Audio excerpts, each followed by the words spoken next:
अपने प्रजातंत्र की अगर हम लोग व्याख्या करें तो एक अजीब सा मजाक बन के रह जाएगा। प्रजातंत्र की परिभाषा बोलते हैं ना कि democracy is by the people, for the people end of the people. तो ये जो बाय है इसका स्पेलिंग क्या होता है? BY, बाय, जनता के द्वारा। यहाँ क्या ऐसा होता है जनता के द्वारा? आपके हाथ में कुछ नहीं है।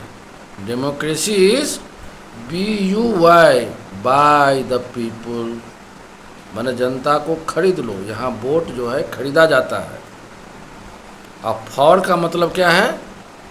फोड़ दो, तोड़ दो, डिवाइड कर दो। फॉर द पीपुल, फोड़ दो। ऑफ द पीपुल, पब्लिक को ऑफ कर दो। जैसे बिजली का स्विच होता है ना, ऑन करते हैं तो जलता है, ऑफ करते हैं तो बुझ जाता है। तो इसी तरह से ऑफ द पीपुल, पब्लिक को ख़त्म कर दो, डिम कर दो, दिमाग से भी और प्राण से भी। और सच्चाई यही है कि our democracy is BUY, by the people, FOR नहीं है। हिंदी का फोड़, तोड़ फोड़, फोड़ द पीपुल। अलग अलग धर्मों में फोड़ दो, अलग अलग जातियों में तोड़ दो। महाराज यही प्रैक्टिकली हो रहा है। एंड ऑफ द पीपुल, यही डिफिनीशन है हमारे प्रजातंत्र की। जनता बटी हुई है, कोई कुछ नहीं कर सकता है, जनता के हाथ में कुछ नहीं रहा है। हम लोग निस्सहाय, बेबस होकर के रह गए हैं। अगर इसी तरह का हाल रहा तो हम लोग कुछ नहीं कर पाएंगे और दशकों तक, सदियों तक जो लोग नेता बने हैं वही एक क्रिमिनल जो बैकग्राउंड के लोग हैं उन्हीं का सत्ता चलेगा।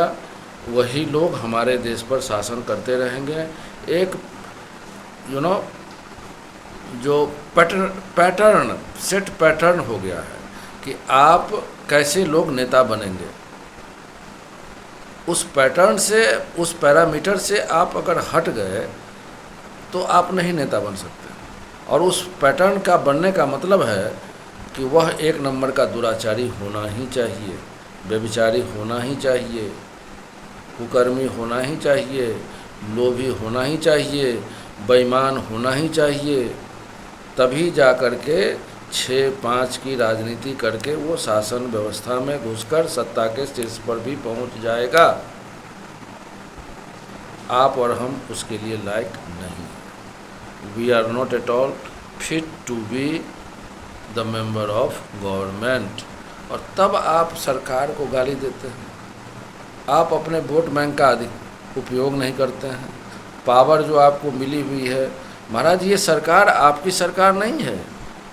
सरकार आप हैं, उस सरकार के सरकार आप हैं, हम हैं। We the public are the government of that elected government. These elected they are elected representatives. ये जो गवर्नमेंट है ये हमारा प्रतिनिधित्व कर रहा है। मालिक तो हम हैं, पर हो क्या रहा है कि मालिक बन गया नौकर और नौकर बन गया मालिक। ये अपने को सरकार कैसे समझ लेंगे भाई? क्योंकि हमने इनको समझने का मौका दिया है। हम अपना कैडर, हम अपने स्टैंडर्ड को इनके सामने में व्यक्त कर दिए हैं कि we are of no standard, no order. हम इंडियन पब्लिक हैं, हमें गुलामी में रहने की प्रवृत्ति है। हम जहाँ दंगा लगा दोगे लड़ जाएंगे, इंडिया पाकिस्तान बना देंगे, हिंदू मुस्लिम लड़ लेंगे। अरे भाई शर्म की बात है कि जितने हमारे पूर्वजों ने कुर्बानियाँ दी, कितना लड़ाई मशक्क़त के बाद देश आज़ादी का सपना देखने लगा। आप और हम कल्पना नहीं कर सकते, नहीं कर सकते हैं उस दर्द को। अंग्रेज़ों के साथ जो हमारे पूर्वजों ने आज़ादी की लड़ाई लड़ी और बस एक पल में वो सपना चकनाचूर हो गया।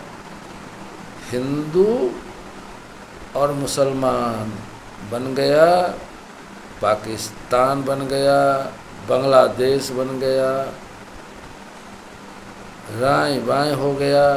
जो हिंदू थे वो मियाँ बन गए, मियाँ थे वो हिंदू बन गए। कौन हिंदू कौन मुसलमान किसी को आज तक पता चला हो तो आप बताइए हमको कमेंट करके। Who they are called Muslims and why not everybody in India called as Hindu. और अब तो धीरे धीरे हिंदू और मुसलमान एक दो धारणा हो गई देश में, जबकि ये सब बकवास बातें थी। आज के बच्चों को तो ये जानकारी भी नहीं है कि मुसलमान या मुस्लिम एक समाज के व्यक्ति हो सकते थे, परंतु सारे के सारे इंडियन हिंदू हैं। Because we are Indian in English, so we are Hindu as per Arab. अरब हमको हिंदू बोलते हैं, वो सिंधु प्रोनाउंसिएट नहीं कर सकते हैं, सौ को हो बोलते हैं, सी को ही बोलते हैं, तो सिंधु से हिंदू बोल गए, तो हमारे देश के सारे लोग हिंदू हो गए। अब हिंदू में मुसलमान समाज के लोग हो सकते हैं, यादव जी हो सकते हैं, पंडित जी हो सकते हैं। हिंदू मुस्लिम कौन बनाया, रिसर्च का विषय है, सोचिएगा और अपने कमेंट्स के माध्यम से हमें गाइड करिएगा। हम सब मिल करके एक सकारात्मक भाव से एक नए भारत का निर्माण जरूर करेंगे, अगर हमारे दिल में जज्बा हो तो। जय हिंद।